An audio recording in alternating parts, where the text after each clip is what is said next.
Welcome to Causing the Effect, a podcast focused on the exploration of your mind, body, and spirit. Sir Alec Beckley, what's up, baby? How we doing? I'm good, man. How are you? I'm good, brother. Everyone, Alec is here. I would say basically just a dude trying to figure out the world similar to me. I was on his show, the Unfiltered Show. Him and Lewis do a great job, so I highly suggest checking that out. I look at you guys like you were like where I was a year or two ago. So like we're all gonna talk about this shit. We're gonna figure a little bit out about life. And I'm not gonna lie to you, me and Alec were just discussing off the bat. It's been a downer. And I'm being a little way happier than I was offline. It's just you put on the camera and it's some bullshit. I gotta get upset. People, I'm not doing too good. I'm not gonna lie to you. Everybody knows what's going on in my life. Alec mentioned he's having a little mental shit. And doesn't it all come down to that, bro? Like it's all in the mind. And Yeah, I said this to myself yesterday. I got myself all revved up and I was like, it's just in your mind. It's, all the bullshit, right? I'm going to focus on positivity this morning. I'm going to do the visualization. And here I am, angry, upset, feeling wronged. How do you have worked your way out of like, is it more of an anxiety or is it more of like an uneasiness with the future? How would you categorize your shit? Mine is an uneasiness about the future. I'd say it's about uneasiness about the future as well. There's always going to be a mixture, I feel. Anxiety towards other things in your life as well. But for the most part, for me, it is uneasiness towards just the uncertainty of the future. In regards of getting out of that rut, I don't really have any good advice. just because I feel like, look, when you get into these kind of like mental ruts, right? Mm-hmm. I think there's a period where you just need to feel it, because if it was easy to kind of get out of, then people would be like snap judgment, like, all right, I'm going to get out of this. Yeah. No, bro. You're right. Because, as much as you have physical energy, you have mental energy. And when those things happen, you're just depleted. I know. And everybody knows I'm pretty resilient. I'm like pretty good. And I remember when I got hit and I got mugged, had all those reconstruction, I was the guy, right? I'm going to find the positivity in the resiliency that I can handle more than I thought. And we're doing all that bullshit. And it's like, okay, you go through that and you go up for air, but then you get dragged back down by the shark. I was like, oh God, again. And I'm on like my fourth time getting dragged down and it's just like shit. But what I have been doing is I have been doing more what you're saying of like, instead of in these situations, I don't know how I get like out of control, banging lots of women, we're boozing, we're partying, we're doing drugs, not doing any of that, just really sulking and being miserable. But right. Alec, I got to tell you, man, I feel it doesn't, I don't know. I don't think it's helping, to be honest with you, because I feel like I'm losing like this mojo of myself. Even when people see me, exactly what you mean. Yeah. Like, it's like, it's not like you're a different person. It's just that you're missing that awe. Feel a bit hollow. Yeah, bro. That's a perfect word. I feel so hollow. It is such. Yeah. Fuck, man. Fuck. Like, no, I know exactly what you mean, because that's what I'm going through right now. It's like, it's not that I go crazy in the sense that I'm going out and doing crazy stuff. It's more of I just get really lethargic. I don't want to do anything. I just kind of want to stay in bed, sleep. Getting work gets harder to do just because I don't really want to do anything. Right. But I think that's kind of the part where you're just like, you need to kind of understand you're mentally drained, and you kind of need a bit of time to tell yourself, look, it may suck that you feel a bit kind of lethargic, hollow, whatever you want to call it. But I think that's kind of your brain or your body's way of telling you, like, you need to just slow down. Yeah. Because you just got hit. And not just like one of life's like, oh yeah, here's a curveball. This is like run up to your face, baseball bat, sucker punch kind of thing. Yo, okay. I'll tell everybody quick. I don't know who's gonna get upset about this. So I was literally just had an agreement with my company, whatever, for X amount of dollars. I would say more money than what people make in a year, 6 figures. Supposed to get this on the 15th. Thought we had an agreement. My boss was like, no, we never agreed to that. Just before this, like an hour before. So and it's just interesting because it's like, I look at myself like almost like a sage or a warrior walking through. You have the mind, body, and spirit, all this bullshit. My body got fucking hit from the mugging, right? Then your spirit gets hit from, losing somebody you loved. And now my mind just got hit because it's like, listen, we're doing okay. Money's fine. But like, it's just, you're expecting something and you don't get it. And I was trying to have this conversation with my boss of like, I was not this guy in this conversation. I was not happy, obviously. And I'm trying. He's like, well, if you need an advance, I'll just give you 100,000. I mean, it's not about, and it's about the principle of the whole shtick, Alec. What we were supposed to agree to was when the company gets paid, I get paid. That's it. Right. That's just the whole thing. Usually, for some people, there's a waiting period or 6 months or something. My point is like, why am I waiting? So I've officially. I'm gonna announce this is the lowest I've ever been, Alex. So I don't even know what to do. I felt bad. I was like, I gotta do this podcast. Now we're gonna figure it out. But I think it's this is meant to happen in a way. And what I've realized I had about 10 minutes of just breathing before getting on. I was crying. I'm not gonna lie. I was like that upset. And I was just like, it's almost like this, like you're like so angry. But in that moment, the little insight is if you hear about what we're talking about, we're there. So worried about the fucking future. I thought I was going to get this house and I'm going to, whatever. I'm worried about the past, my aunt, and then getting hit. I think the answer, maybe it's in the present. Maybe it's just to really hone in on that practice of mindfulness or that practice of focusing, like think from the good perspective. I haven't seen you in a little while. It's been 7-8 months. I get to talk to you, get to see how you're doing. You get to see me. How grateful are you, right? You get to be on the Scott's podcast, fucking amazing, and all that bullshit. So maybe there is these. I'm trying to talk my way through this one, Alec. I'm trying. It just sucks. Well, like mindfulness, right? That's what we're kind of taught when people like you and me kind of search for these different answers, and you come across things like mindfulness. And definitely living in the present. It's easy when things are okay, and when you get into these mental slumps. It gets really easy to forget about that. Like, oh, just don't worry about it. I like count the little things. Like, I don't want to count the little things right now. I'm worried about this shit. Bro, it's the same way of like, oh no, just move on. It's like, what if I don't want to move on right now? What if I can't move on? Because that's what. And I'm not gonna lie. I tried before this happened this morning. I woke up early. I'm like, tried the meditation, and I just got angry because instead, like. You're supposed to open up your awareness for all this stuff. And then when you have these little nooks and crannies of whatever it is, and I don't know what yours is. I have a lot of self-worth issues of like, I know I have this filter on my face. When I see people, I'm just thinking they don't really love me. You can't trust anybody. You're a piece of shit. You're getting taken advantage of. So that starting point is not an easy place to start.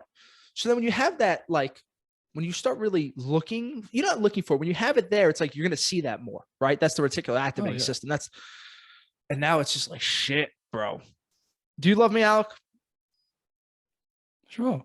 You've done nothing wrong to me. Just say yes, Alec. Just say fucking yes, quicker. Yeah. No, I'm kidding. But would you say yours is self-worth? Is it just the anxiety of the uncertainty of the future? It's always kind of a bit of both, because I growing up, I've always had a lot of insecurities about myself, and it's been a combination of parenting and how I've grown up, and then obviously, how I've developed, which isn't. I'd say it's amazing how I'm the way I am now, which is, I'd say, probably quote unquote normal, considering how I kind of grown up. But I will always have these kind of self-worth issues, like I've got only a handful of people in my life who I would pretty much do anything for. And, day to day, I'm like, do they actually like me the way that I like them? Like, are they worth to me the same that I view their worth? You know what I mean? Like, Alec, believe me, I know. This is, I think I like how you're saying. You're doing a little softer than I do it. I'm like, does this motherfucker love me as much as I love them? Is it reciprocal? But when you start looking at it that way, is that, and this is more of me regurgitating what some people have said to me, some of these spiritual guys, like, is that trust? Like, are we trusting people the right way? Like, or are we just expecting something? I know for me, I'm the worst. And I will also layer this out just to add to it. It's my birthday in 7 days, and I hate this month. I fucking hate my birthday because it is literally what we're talking about. It is like when that day comes, you're looking for the teat of acceptance from the happy birthday text from people. Right. And I fucking hate it. The birthday party tomorrow. Who's going to show up? Who's not going to show up? Oh my God. It's all raveling. I think like I've never really been in the eye of it. Like people have been through some shit way worse than me, but like now I'm in the eye of it. I'm like, oh shit, we're here. And this is fresh. This is like an hour fresh. And it's like, this is good. There has to be some lessons to be learned here. And like, I feel like when you're in the eye or when when everything's really just falling apart, like that's when you get to see who you are. And I am definitely not the person I thought who I was. No, and that happens when you get into these things. Like, you know, we're about the same level in terms of where we are in terms of our mood, I guess you could say. Yeah. Yep. Like I'm at a point where I'm now again questioning my own morality, questioning my own like character. Cause you know, I think about months before and I kind of had a solid foundation, like, oh yeah, this is who I am. I'm this type of person who would do this. And now I'm at a point now where I'm like questioning it, like, am I actually this person? Or is that a standard that I set up for myself for me to fail later on? I could answer part of that because I've gone through this, like in the middle of COVID, I was like a fucking Buddha. It was amazing. Some people I know, it's like some people went the other way and passed. I was the happiest person that I was the best version of myself, like without a question. And I look back at these different, because it's the same person, but like you're like at a different. So that would be my answer to you, is like that. You probably, maybe if you're judging, maybe you were a little better. But it's not like a unilateral thing where it's up and down and up and down. It's more like that is just what you're trying to move back towards. Because I was so compassionate towards people. I was so open. I wasn't worrying about this.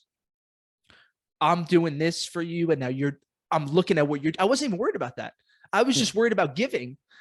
And now I'm worrying about, am I getting for what I'm giving? And I think that may be part of the answer. It's like the rut of, well, don't fucking worry about what you're getting. Just keep giving. Just keep giving. Well, I don't want.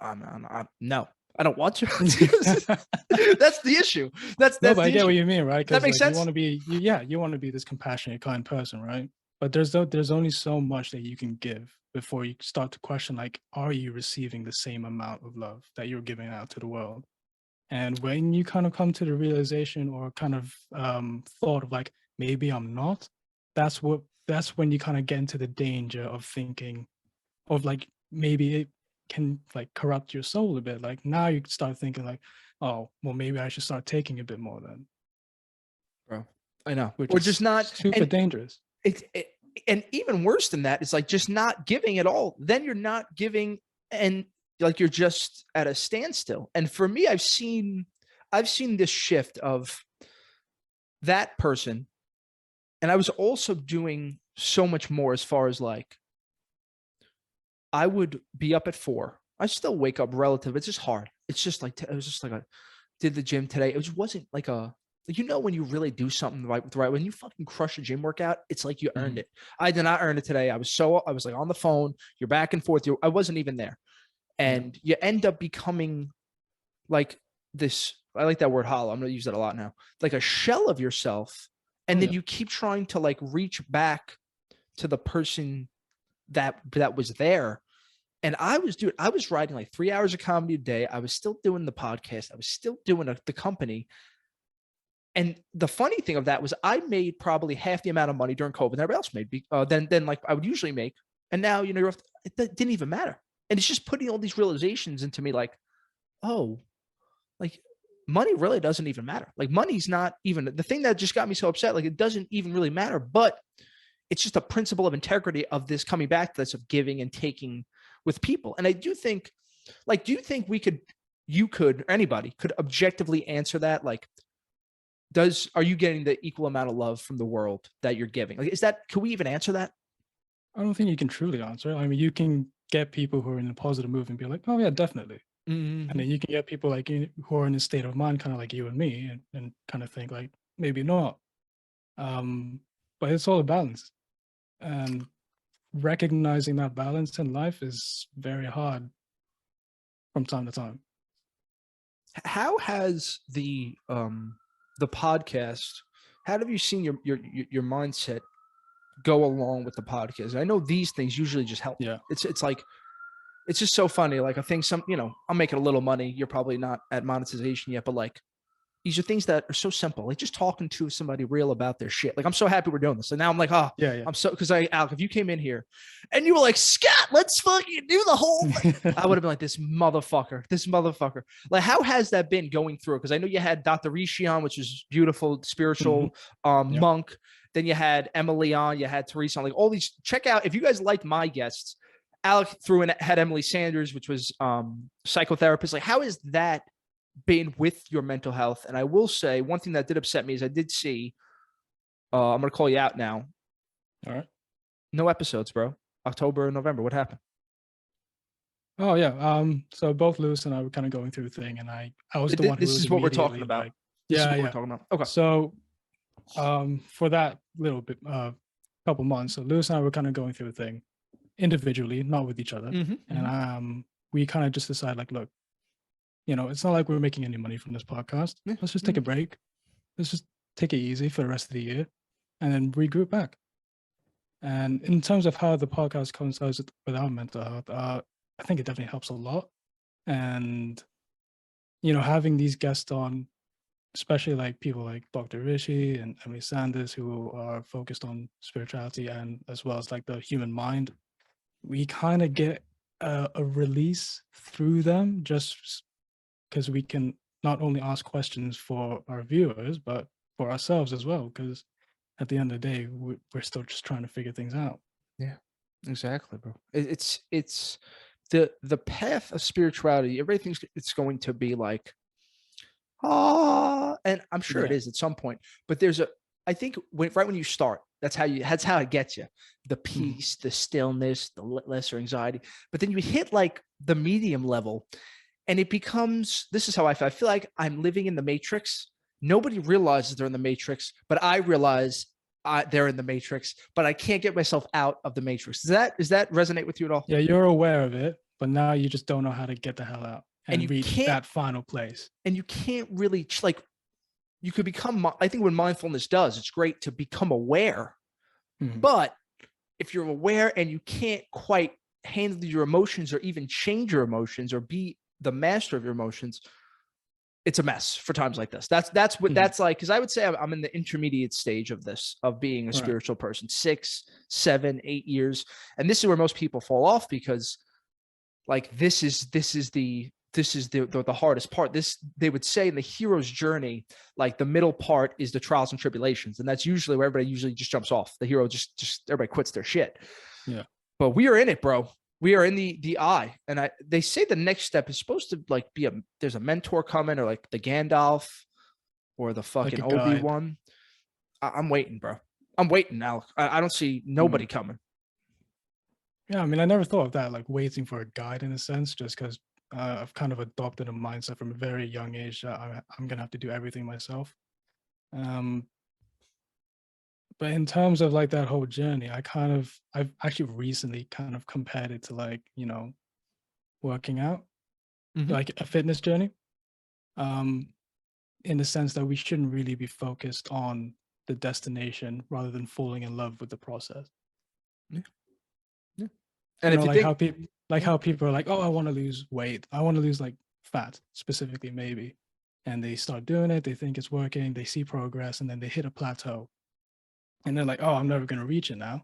It's like, well, no, because now you're going to give up and you're not enjoying the process. So what do? Tweak the process so that you enjoy it. It becomes your sustainable lifestyle. I now find that to be the same with mindfulness or however you view life, whether it's part of your religion or something like that.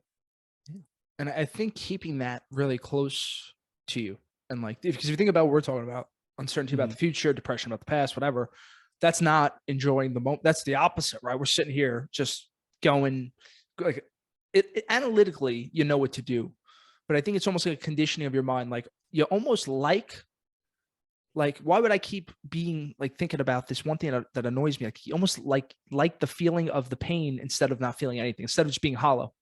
Yeah. And also that's probably just your habit as well. Yeah. You can't really condition your brain to do anything else that fast because you don't know anything else. You don't know how to do anything else other than what that process is. Mhm. And I think from also like an evolutionary standpoint, humans beings are made to dwell on negativity more. That Because I survive. read this book called How to Be Human, right? With the monk and the neuroscientist. And one of the early points that they make is that we focus on negativity more because back then we were in these small tribes, and obsessing about the negativity or things you've done wrong would then help you to become a more productive member of your tribe. Mm-hmm. But now we don't have those kind of roles in life anymore. We're not in tribes anymore. We're just a part of this big whole modern society, and the things that we're negative that we focus on now in terms of negativity don't necessarily help the tribe you're in, the society you're in, the city you're in, because it's like, oh, it's social media or monetary values or materialistic goals, because that just helps you. But it's hardwired in our brains. So how do you fix that? Yeah, that's like the evolutionary psychology in me comes out with this, because I love and everything you're saying is completely accurate. Like that feeling when stage fright, or when people are Right. looking at you, like, we don't need that. No, like, that was because if people didn't like you in your tribe, those motherfuckers would have killed you. Like, these things, the lines behind you with the fight or flight.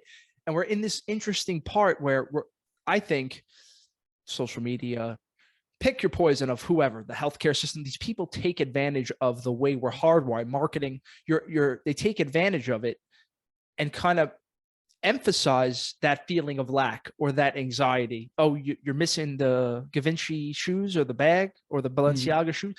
You're a fucking loser. These weird things that you like. I feel like we see it. Like, I'm sure you see it. Like, this way, I'm like, oh, but I still feel it. It's like, fuck, I know what they're doing, but I can't quite get myself out of it. Like, I'll tell you, like, my mother and my family's been like really pushing the marriage and the house thing, and like, when are you doing it? And it becomes like, I know what my plan is, but you fall for like the social pressure of like thinking that you're fucked up in a way because you're not married or have the house or have this or have that. And it's like this weird thing where it's the yin and the yang, right? You know it, but it's like, it's just hard to like talk my way out of it, or at least I think it's everything that we're talking about, bringing yourself back to that moment and just focusing on whatever you want to focus on. Like, my issue now is like how you were saying, like, I don't even really have the passion. Like, this is the only thing I love doing at this point. Like, have you found something that's like just not even really takes your mind off, that you just see yourself fully immersed in outside of a podcast? At the moment, no. Yeah. Like, that's how bad it is. But I also have full confidence that in time I'll probably find that again.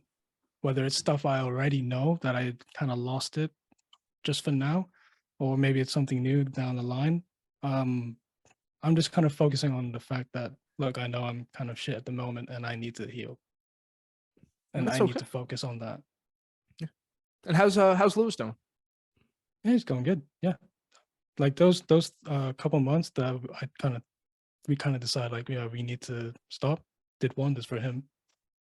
It would have done wonders for me had my mental drop happened at kind of the same time his did. Mine happened like January.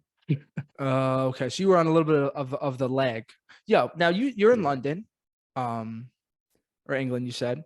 Yeah, England. How much of this has to go with the weather? Because I know every time during this year in New York, it's miserable. The sun's up late, the sun goes down early. Like, every time during this year, I'm just in the worst spot. So that's also like part of it, knowing like, all right, this is a little seasonal depression, I think, coming out too. Yeah, I mean, also the fact that weather greatly influences your mood, maybe like a lot more than one would think. And it's no secret that the UK doesn't have the best weather, and it's always very cold or gray, or especially raining as well. So when it's consistent during these times and I'm feeling the way I am, it really is another hit to me. But it's one of those things where you kind of have to look at it again, be like, all right, well, I can't really control that. Yeah. So what can I do that I can control that will help me? Exactly. And I want to touch something that you mentioned earlier, this innate conditioning that you have of, you got to do everything by yourself. Cause that is very much me. Like that is, I think there is something where that gives you confidence and it gives you peace. But at the same point, we need the tribe to get through some shit. Yeah, there's no question about that. You will always need help. I feel like there is no such thing as a self-made man. And if someone is claiming that, then they've probably fucked other people over to get to the place that they are. The thing with this mindset, and I've learned it through like big things and little things as well, which is it makes it hard to not only accept the fact that you need help, but also accept the fact that other people are willing to help you. To truly help you. To truly help you, and that they are actually capable of helping you. So like, it's like you could be dealing with like a citizenship or something, and people can help you. But then you're like, no, I don't really trust them. Or I've never really needed anyone else because they let me down. So now you think, fuck it, I'll do it myself. And then another small thing which I found, which I kind of realized, was when I was cooking. And and a friend of mine was like, oh, do you need any help? And I'm like, my initial reaction was like, no, I mean, I can do this all on my own. But it would be nice if they could help. And I knew that they could help, but because I'm conditioned the way I am, my immediate thing is like, no, I got this. Now, is that, if you went down a level deeper, do you think that is because you don't want to show, is it a trust thing, or is it like you don't want to show weakness? Depending on the situation, it's a combination of both. Either or. It depends on the situation. For me, it's a lot about presenting strength. And then for more sensitive matters, the trust aspect does increase. It's weird you said that. So my aunt who passed away was a gigantic cook. And last couple of days were rough, but we had these conversations. She said, Scott, you got to start cooking. So this year I said, I got to start cooking. I have to. Fucking hated it like the first 2 weeks because I was doing it by myself. Her son, my cousin, phenomenal cook. And for me, it's more of like, it's not even a trust thing. It's more of like, I don't want to inconvenience somebody. Oh, yeah. And my cousin, like, he's getting married. I thought he'd be busy. I don't know. Fucking doesn't stop calling me about fucking cooking. What are you making tonight? What do we do? And it's like just so funny, like how wrong I was about like, oh, I don't want to inconvenience a person, to like now it's the thing that we talk about. What are you making tonight? Oh, the carne asada chicken, like this or that. Yeah, and now like a week later or a month later, I will tell you, Alec, I'm cooking 4 times a week. I'm missing a couple of days. And like there's something peaceful about it, but like there's that lesson. I don't know why there's so much synchronicity going on between us, but that is very interesting because that was like a big revelation for me. Like, just ask somebody and maybe the answer would surprise you. Exactly. Yeah. And, going back to your thing about inconveniencing, right? Because, well, one of my, probably the closest person to me at the minute, she lives elsewhere, another country. So we just keep in touch through like messaging. And I have more free time than she does. And I was very concerned with like, no, like, just let me know if I'm bothering you or anything. And for like 6 months straight, she had to keep on telling me like, you don't bother me. It's fine. You can message me. And it took for her to get really frustrated with me and like have to like spell it out to me in the sense of like, if she would be here, she would have to grab my shoulders and be like, Alec, you are not bothering me. Stop asking that. Otherwise, I'm going to slap the shit out of you. See? And that's the thing, right? Because it's so foreign to us that it's so hard to accept anything different than what we think, because we've lived with that mindset for so long. Where does yours come from? How was the childhood? It wasn't the worst. Definitely wasn't the best in terms of developing my character. Were both of your parents together? Yep. Separated when I was about 11, 12. But, you know, I also saw the build up to it as well. So that in and of itself screws you up as a kid. Yeah, like my father. Yeah, that's yeah, you told me about your family. Yeah, but with the mafia. Yeah. but you were like a little So you remember, like I don't like the weird thing with me is I don't remember anything from my childhood, like literally till I was teen. So you remember those ages, like my dad left when I was 6. From 6 to 12, you saw that build up, and you were like a part of it in a way. I'm sure you heard things. You maybe were involved in a fight or two, something. Yeah, yeah. Like what the fuck was that like? Oh, I mean, well, in terms of like memory recollection, I definitely know that there are some aspects of my life that are repressed because there are some things I just, for the life of me, can't remember. Like I'll have moments where I'm like, what was I doing at the age of this? And literally just nothing. So I'm sure that there are things that have been repressed just because my brain kind of thought like it's too traumatic for you right now. And it's still too traumatic for you because you haven't recalled it. So we'll keep it tucked away. Going through that, it's still kind of a question mark, just because you know what it does objectively if you do any like studying and all that in terms of, you know, growing up and how your primary caregiver's effect on your psychology is, especially in your formative years. Sure. But when you kind of apply it to yourself and take the objectivity out of it and think, how did that actually feel? That's still a thing that I'm kind of like, I really don't know. Yeah, because you don't remember it. Yeah, not clearly. I still remember clearly some things, but all I can really would tell anyone, even if it was to a therapist, would be like, yeah, I know that it felt maybe really shit, or it felt very stressful, like anyone else would probably say. Other than that, it's like, yeah, that's one of the contributing things that made me the broken person that I am now. But, you know, other than that, it's like, I can't say anymore just because it's not clear to me.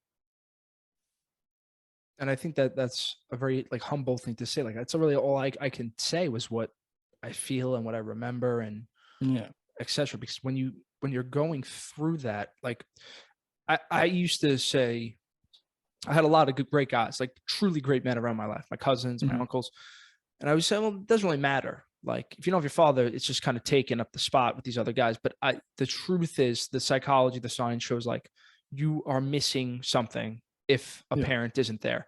And I just can't, like how you were saying about, you know, you could speak on that. I don't know how a person feels without a mother. I just know without a father, I've seen this. The boys, when you're a man, it just hurts you, and it's just a different thing that comes up with a confidence, with a self-worth. And I don't know the underlying thing. I maybe the unconsciousness of it, just you put it on yourself and it's your fault. I don't know if that's quite the thing with us, but there's something missing. Like I still barely know how to shave. Like it's just weird ththings that you wish. Like I just always wanted my dad to be a dad. Like still to this day, I just wanted to like be like, yo, be the God that I'm looking for in a way. And the truth is, my dad's not that. I'm the God for my father because he doesn't know how. It's like an 18-year-old kid with money, just willy-nilly. Like if you want to go party with my dad, great time, but doesn't really help me mature. And what I've learned is there's a difference between I'm going to send you this book because it's actually a really good book. It was the what was the name of it? Let me see. It was it was just about the 4 masculine archetypes that we have, and each of us have the warrior, the king, the lover, and the magician, the wizard, whatever. Those are the 4 archetypes within you. The lover for loving, the warrior for taking action, the king for being wise, and the magician for more compassion, love, and all this stuff. And in each of those archetypes, you could be you could have man psychology in one, or you could have boy psychology in one. And that maturity of going from boy psychology to man psychology, that is what men are missing in today's society. And how they would do that in the past, every single ancient or the historical civilizations, they would have to go through a ritual from the man to the boy. And for myself, it really hit me because, like, I don't know how you are with taking action, but taking action, I'm pretty good. So that warrior shit, I was like, yeah, I'm man psychology, cool. But then you get to like the wise king, and it's like the way that it's broken down is like there's the wise king at the top, and this is what you want to be. But there's these certain boy psychology tips at the bottom. There's the boy tyrant, and it was, every character you see is like based off of one of these things. And one of them was, did you ever watch Game of Thrones? Yeah. So King Joffrey would be the boy tyrant. That's like the classic archetype. That's where he took it from. He got that from King George in the 1800s, the War of the Roses in England, whatever. But that is like thinking that I saw that psychology in myself of like, who the fuck owes me anything? Like, why do I think people owe me things? Because I'm doing stuff for them. And there's just these little insights that I would suggest, I know a lot of guys are listening, any young guys, definitely, I'm going to link that book, but I'm just going to pull it up, Alec, 1 second. Because now I don't want to overpass that. Warrior Shadow Work book, Johnson. What was the name of it? Yeah, Rediscovering the Archetypes is the name of it. And it's King, Warrior, Magician, Lover, Rediscovering the Archetypes of the Mature Masculine. So that's like the work I've been trying to do. And it's just, I'm sure you spoke to somebody about shadow work and Carl Jung and that whole jazz. You familiar with this? On the podcast? No, just like in general. You ever come across in general? Don't think I have. No. Oh, dude. So I'll definitely check it out though. Yeah, bro, you would love it. You would love it. So Carl Jung was one of the preeminent kind of hybrid, like almost a Jordan Peterson. You see, Peterson really studied psychology, but brings in philosophy and integrates it. He was the man that focused on that in the 1800s. One of the most brilliant minds in the last 300-400 years. His thought was, there's your consciousness, right? And there's pieces to that. We can get to that. But then underneath is the unconscious. So he created the unconscious mind. And that is that there's these imprints of generations and generations genetically in your body from millions of years ago that are all imprinted in you that come out called archetypes. So each of us will see, there's a reason why I love Marvel movies, because I love watching the hero archetype. There's a reason why everybody loves Loki, the god of mischief. That's the trickster archetype. So there's these archetypes that you end up seeing that are prevalent throughout your lives, that like that's the reason why we do everything. All of us are trying to be the king, warrior, magician archetype. The wise king is supposed to be all of those together. And when I go into that side of myself, it's called, when you're looking at the shadow, you're looking at the unconscious parts of you that aren't quite the best, the things that are undeveloped. And the whole point of this is you're starting off, what are you in? You're in your early 20s, right? Yeah. So you start off in your early 20s, way ahead of me. Right when you get in your 30s, you start is you basically have that first 30 years to have the mess, really. And the next 30 years you spend integrating your soul. He called it individuation or self-actualization, self-realization. Don't do this in your state, because looking at your shadow is a fucking horrible experience. And there's all different, there's different exercises you do where you would like talk to, you have like journal entries to yourself, but as the king or as the trickster, like, I did this today. Like, you go through such awareness and mindfulness, you you go through your day like that. Then maybe it's something that you don't feel right about it, but you have to look back at it and say, well, where did I treat somebody wrong today? And you go back and have like that journal session with yourself and just like have a conversation with yourself almost of why you did that, to try to disintegrate that by integrating it into your main psyche, because everything we don't see is the shadow. And sometimes you have to ask a friend. That was a great suggestion. It's one of the things I did. Like your friend that's a girl, like ask her. It would be like, I know we have a great relationship, but I'm just working on myself. And what would you say if there's one thing that really you think I can do better as a person? Like, what would that be? This is not that often. Yeah. Oh, good. You're always, it's something that like innately, like everything he does, like when you read his stuff, I'll send you a couple of books that I suggest. When you're doing it, it's like, this stuff, like I'm sure you've done this, like when you're reading this or somebody said, like, it, Like, oh yeah, that makes a lot of sense. And that's a lot of his work. It's just almost like intuitive, but you have to get through the bullshit of get out of the way of being like your junky self to get to like the deep roots of it. So every time I've attempted shadow work, it's put me in a worse spot. So I said in like September, oh, I'm gonna start doing shadow work again, and everything fucking fell apart. So I'm not saying it's like they're not correlated. It's just you have to be at a really strong point in your life to take over that. But you don't have to, get started. It's just interesting when you start looking, because there's a difference between the person who is good just because they're good. Like that's being like a rabbit, right? That's just like, that's not really good. Then there's the person who's good because they see the malevolence of evil within themselves. That's fucking heavy. And I'm sure you see that. And like some people disagree with that statement, but it's completely true. Like that's what being holy means, being whole. And that's where he, he's a very religious guy and all that good stuff. I'm just blathering, Alec, but I'll let you say something. Yeah, I mean, I just kind of wanted to go down that road of why people would choose to be good. And that kind of clicks with me, because part of it is because I've seen not only the evil in the world, but within myself. Like a lot of people would be like, oh, Alec, you're a nice guy. But immediately, and going back to the evolutionary brain development, I focus on the negative. Like, no, I'm really not. I really don't think I am. And, firstly, part of the reason why I try to be as kind as I possibly can is because I know what it feels like to suffer in that way. I know what it's like to have people tell you that maybe you're shit, or maybe they make you feel like shit. Yeah. Maybe you don't get a smile throughout the day. You don't get a good hello throughout the day. You lose hope. And you smile and you do all these things to make sure no one else feels that way as much as you can. But then the other bit is because I know that I'm a fucking piece of shit. Maybe not all the time, maybe not most of the time, but I do have it in me, and I recognize that. And I'm so scared of that side of me, which is another reason why I try to be the opposite of it.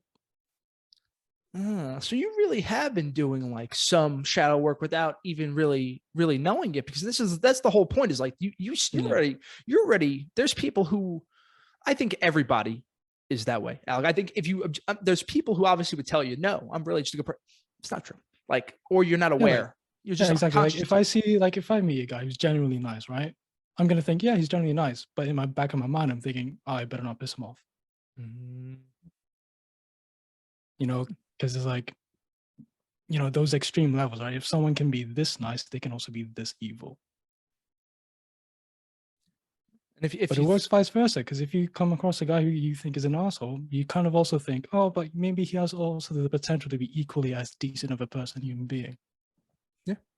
But I think that's the sign of real goodness, is when you have both and you are personally choosing the other side. And I know with what we've been through, the pain, like you just don't like, I just don't want anybody to feel left out. I don't want anybody to feel not enough. I don't want anybody to feel that, because like I feel that every second of every fucking day. Yeah. Every day. And it's like that in itself, Alec, is, I think, a virtue. No matter how much you say, I'm choosing to be like, listen, definitely I'm a fucking asshole if you met some people. But the truth is, I think that piece puts you ahead of a lot. And you have to remember that everything that voice, right? And I'm sure yours, some people have that kind voice. I would bet yours is more critical, right? You have that critical voice. I have several demons in my head, mate. There are no angels. Yeah. No, but that corresponds to like the ego. And what the ego does is the ego will resist that goodness and tell you, well, that's, and there's a couple of them, right? So that ego is overpowering the other side. And what the ego will do is project your shadow. And that shadow is like the emotional blind spot of your psyche, right? And it's just hiding there. And it gives you that sense of self-image that you want, that, particularly the podcast, I gotta look good, do all that stuff. I know for me, that's like having that split of like the online, like I love this because this is like this isn't even, you're always going to be a different person in a different setting, like whether it's social media, but like I know the cause and the effect, Scott, is like it just feels right. And I think that's how when people who maybe don't have such a acute moral compass, like when things feel truthful and they feel congruent and it feels right, like you don't need an answer. Like I don't need like an answer for why I podcast, right? Because like this just feels right. And I'm sure you'll feel like how I'll feel if this. We'll feel like there will be a tension released after this that will just last. Oh, I'm feeling it right now. Like right, I'm telling you stuff and I'm like, oh God, I can't believe I actually took this long to like say it out loud. See, but I wouldn't be able to do this like with my best friends, my cousins at my birthday tomorrow. I'm gonna be able to, oh fuck it, no, let's talk to the girl. Like it's just such a dumb thing. And I think it's like when you start, it's just conditioning again, because like you condition yourself to be a certain way around the boys and you don't talk, you don't go there. I'm gonna try to take it there tomorrow, Al. I make that promise, because it's become like we went out for dinner last week, all the men and their wives, and now you get 1 million downloads. Everybody's like fucking, everybody's watching, right? And listen now, and they go, the women, wow, Scott, we didn't know you had that side of you. And I'm like, I didn't know how to feel about it. Like I was like a little annoyed because they were like, oh, well, we just thought you were silly and funny and charismatic. And I was like, fuck, bro, is this like, this is, and it's not on them, it's more on me. Like I'm fucking up the projection of what I'm seeing. Damn, man. And what you're showing as well, because as you said, you show different versions of your authentic self in different scenarios, and you can't help it because most people don't realize that as well. How is and again, it's just finding that balance. It's the balance. You want to find it, and just sometimes it's just hard to like level that, because I think part of what you were saying too was important. Like you have these people that, let's just say the people, don't worry about what they're doing, the ones that you really don't have to question, or maybe you just shouldn't question that. Focusing on that, right? Because like right now at this point in our lives, Alec can look at all the people that fucked him over, and you can look at all the people that have done right by you. That's a choice. I have that choice as well. Yeah. So just starting there, like after this call, I'm literally going to just do that, because like I don't know if this is going to happen. So I'm just going to sit like my fucking boss, I want to kill him. But I think to that is going more towards the malevolence and nihilism and picking that way. Like, what is the point of being, like, if you want to be like how you're kind of doing, you're sulking, you're just kind of going through the wave. I've accepted. I tend to be like, I'm on the wave, but I'm also want to burn down everything. And I want everybody to know how angry I am and be a fucking drama queen. Like, I'm just not going to do that. I'm just going to be like, all right, I'm going to listen to Alec. I'm just going to let it flow and not go through anything. Because, bro, it's been weird. Like, everybody knows something's up there. People just, I guess when you're a certain type of person, like, people just know when you're off. Because I'm used to like, hey, this and that and this and that. And it becomes like, oh, hey. Yeah, I mean, it's really hard, especially when you have people who know you, because now you can't hide it, because they know, like, no, this isn't the way Scott usually acts. Something's up. Like, what's up, Scott? And when you're in these situations in the way that we are now, you don't really want to talk about it that much, even if you want to. I haven't spoken about it with anybody. Yeah, I haven't spoken about it with anybody. Yeah. Everybody you need to unpack it. You want to unpack it, but you just don't. Because it's uncomfortable for whatever reason it may be. I was trying to figure this out too, because like people, and everybody has the idea something's up, and people be, oh, what's up? I'm like, oh, and I just innately make it like, something like not at this level. I don't know what I think it's a defense mechanism, because like I always felt I'm open. I feel like I'm pretty open. Maybe just with men or with certain people, but like I've seen the feedback from women of like, you are not vulnerable. And I'm like, I fucking have a podcast about the mind. I feel like I'm pretty vulnerable, but I think there's a difference between talking about things and showing the vulnerability of emotion and like being able to like sit with a girl and be like, you know what?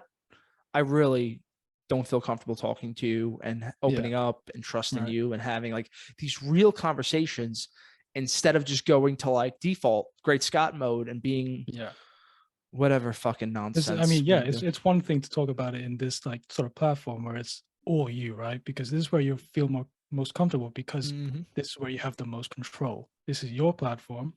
You can stop it at any time, and you can just be like, okay, I'm done, I'm good.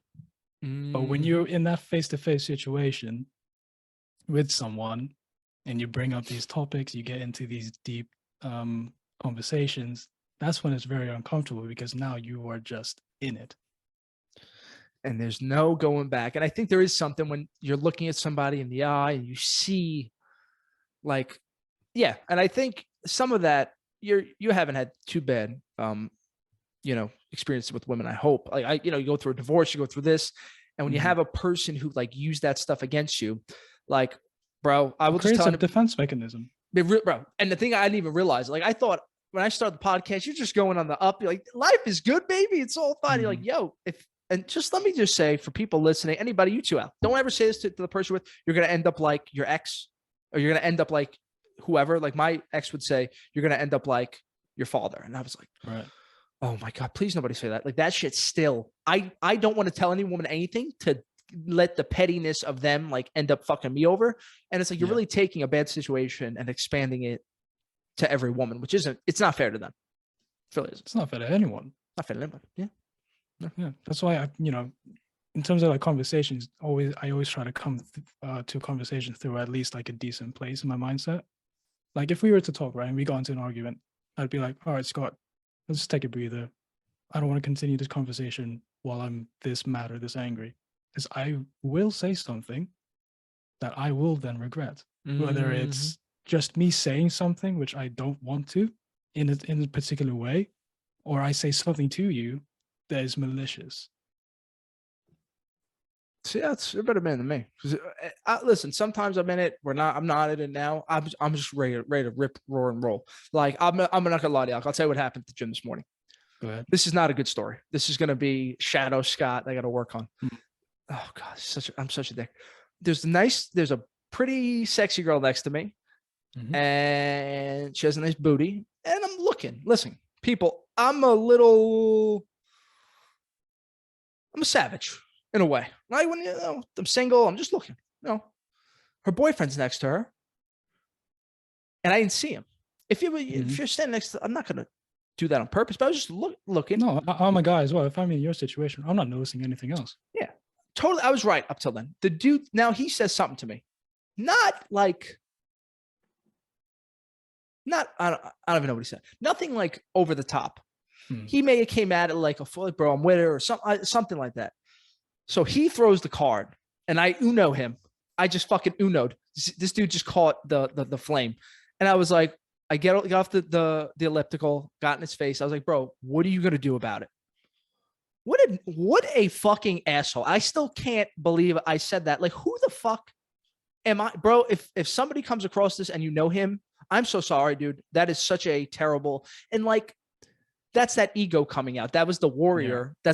I'm relying on that strong lion in me, but like, that's not what's needed at this point. Like I need the opposite. I should have answered with compassion. Like, I'm so sorry, bro. Cause now I feel like a bad guy. Now I'm going to have to do the shadow work on that. And that's an asshole move by me. So, yeah, I mean, yeah, it's bad, but it's also good that you recognize that it is bad. Do you know what I mean? Cause some people would be like, no, that guy was in the wrong. I was right. And they'll never change it. Yeah. No. I was just like, even when it was going through, I think I just wanted to, like how we're talking about, you want to feel something. I think I just wanted to like, just be the fucking man and just be the line for like, I just wanted to feel good for like a second. Cause it didn't feel a little fucking, the fuck you do about it, bro? Yeah. You can do shit. You can do shit. You kind of just wanted to feel something other than the pain that you were already feeling. Yeah. Hey, dude, exactly. Yeah. So I'm really, I'm sorry to that guy and his girl, but did have a nice booty. So, yeah. We all have those things like that. I mean, we're all not perfect anyways. Yeah. What do you guys got coming up on the podcast? I think we're just going to have a couple more episodes, just us talking about life as we usually do. Then we're going to have Emily come on again. Beautiful. Yeah, I think in terms of like guests, we want to kind of get more like therapy, psychology kind of stuff on. Yeah, I feel like that's in the wheelhouse. And you guys are both like soulful guys, and I think that's what'll work. If you guys need me to jump on, I'd love to talk to Lewis again and just chill with you boys. We'll work something out. We'll get you on soon. Yeah, we'll do a therapy session. And then definitely. bro. Just check out my guests. If you need anybody, just let me know, Bill. Everybody check out the Unfiltered Show, Alec Beckley, Lewis Shezik. Is that right? Shevzik, yeah. Shevzik. Yeah. I love these guys. I'll be on. I think I was on like episode in the 40s. Check it out. Link Yeah. below. And yeah, give them a like, subscribe, review. Also for me, do a like, subscribe, review. But more importantly, like fuck all the reviews and all this stuff, people. Just please, like, if you're going through it, like, just have a little compassion for yourself, because you're not Self-compassion is so, yeah, like, I'm still working on it. Like the reason why no, I'm still bro, I don't have any. down I is don't, because I hate myself. yeah, I know, me too. Like me and from both of us, like me and Alec hate ourselves enough where just give yourself a little compassion, and like, you're not alone in this. And I know, like, bro, Alec, it's like all I wanted was for people to reach out to me at some point in the podcast. And like the last month, people have been reaching out and I just haven't answered. I'm like, I'm really sorry about that, guys. Like, I'm telling you, I'll get to you. I'm there for you if you need me. I'm sorry, we're both in it, but Alec will respond to you. You're not in this by yourself. And that's it, people. As always, stay safe, stay positive, stay blessed. We'll talk to you later. Bye-bye.